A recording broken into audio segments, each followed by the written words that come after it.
Warren Buffett is one of the greatest investors of all time. So why did his strategy totally flop when I tried it? In this video, I'll break down exactly how I followed Buffett's value investing principles, step by step, and why it didn't work out the way I expected. Spoiler, it's not just about the stocks, it's about the timing and the truth behind today's market. Before we unpack the losses, make sure to like, subscribe, and hit the notification bell, because sometimes the biggest lessons come from strategies that don't go as planned. Let's dive into what really happened. Buffett's method is all about patience, fundamentals, and long-term value. But in today's fast-paced, algorithm-driven market, is it still enough? The perfect storm of bad timing. Let me start with the biggest issue, timing. Buffett's strategy assumes you have decades to wait out market cycles. But I started my experiment right before one of the most volatile periods in recent history. The tech crash hit hard, and while Buffett always preaches patience, watching your account balance drop 40% in 6 months tests every fiber of your being. The psychological pressure was insane. Every day I'd check my portfolio and see red numbers staring back at me. Buffett talks about buying when others are fearful, but when you're living paycheck to paycheck and watching your savings evaporate, that fear becomes very real very quickly. The man has billions in the bank. I had a few thousand. The risk tolerance is completely different when you're not dealing with play money. What really killed me was the opportunity cost. While I was holding on to declining value stocks, other investors were making bank on crypto, meme stocks, and tech rebounds. I stuck to the plan while watching friends double their money on investments Buffett would never touch. The FOMO was crushing. The Berkshire Hathaway worship problem. Here's something nobody talks about. Buffett's modern picks aren't what made him rich. His legendary returns came from deals in the 60s, 70s, and 80s that regular investors could never access. Today's Berkshire Hathaway is a completely different beast, and blindly following his current moves is like trying to recreate a master chef's recipe with different ingredients. I bought heavy into Apple, Bank of America, and Coca-Cola because those were Buffett's top holdings. But here's the kicker. When you're Warren Buffett, you get special deals. You get preferred shares, you get board seats, you get access to information that retail investors will never see. I was buying the same stocks at market price, while he negotiated sweetheart deals that guaranteed his success. The scale difference is staggering. When Buffett buys a stock, he's often buying enough to influence company decisions. When I buy a stock, I'm just along for the ride.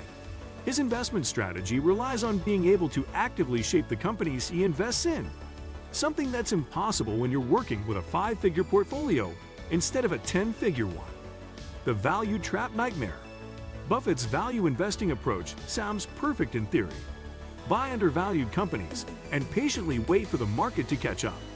But in practice, I learned a tough lesson. Some stocks are cheap for very good reasons.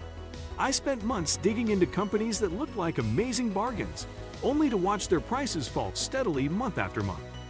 The challenge with value investing today is the speed of disruption. Many of the undervalued traditional companies I invested in weren't just temporarily down. They were being overtaken and replaced by newer, faster, more efficient competitors. While I waited for the market to recognize their value, their actual value was slipping away in real time. I also misunderstood Buffett's famous advice to hold stocks forever. I ignored clear exit signs, companies reporting disastrous earnings, losing market share, and facing existential threats. I clung to my investments because that's what Warren would do. The truth? Warren Buffett himself would have cut losses and moved on. But I was too caught up in the myth and reverence to admit it. This experience taught me that even the best strategies need adaptation. Blind faith in any approach, no matter how legendary, can be dangerous without critical thinking and flexibility. The modern market reality check. Today's market moves at lightning speed, unlike the slower, more predictable world Warren Buffett thrived in. With social media, algorithmic trading, and retail investor apps, information spreads instantly. By the time you finish your fundamental analysis, the opportunity has often vanished. My patient, research-driven approach couldn't keep up with traders making split-second moves based on tweets, TikTok videos, or viral trends. The companies fueling today's growth, tech giants, biotech innovators, and renewable energy firms, operate on very different principles than the manufacturing and consumer goods companies Buffett traditionally invested in. These new economy stocks don't fit his classic value metrics, but they're where the real money is being made now. By sticking to Buffett's old-school methods, I missed out on massive gains. Even more frustrating, today's market rewards momentum and speculation over solid fundamentals. Stocks with weak balance sheets soared while my carefully chosen value stocks continued to lose ground. The market felt more like a casino. Everyone else was pulling slot machine handles, chasing quick wins, while I was playing poker, patiently waiting for the right hand. In a world transformed by technology and hype, adapting your strategy is essential.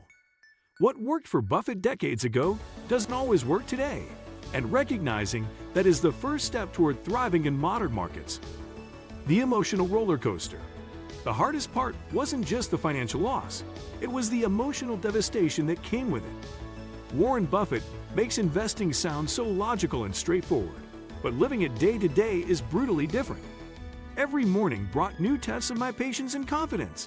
Friends and family began questioning my choices, and online communities mocked value investors like me as outdated relics in a fast-moving world. The pressure to abandon my strategy felt relentless. I found myself second-guessing everything. Should I cut my losses and sell? Or should I double down, trusting Buffett's philosophy? That indecision became paralyzing. I'd spend hours digging through company reports, calculating intrinsic values, only to see stock prices swing wildly, often driven by things totally unrelated to fundamentals, like a celebrity endorsement or a viral TikTok. The stress seeped into every part of my life. Sleep became restless. Relationships grew strained. My work suffered. What began as an exciting journey into investing slowly turned into a source of anxiety and dread. Each market open felt like bracing for disaster, and every closing bell either relieved or crushed me. This roller coaster isn't sustainable for most people with real odds outside their portfolios. Investing demands discipline, but the emotional toll can be overwhelming if you're not prepared for it. Following Buffett taught me a lot, but it also showed me why copying legends doesn't always work in real life. Have you ever tried a classic investing strategy that didn't go as planned? Drop your story in the comments. Let's learn from each other's wins and losses.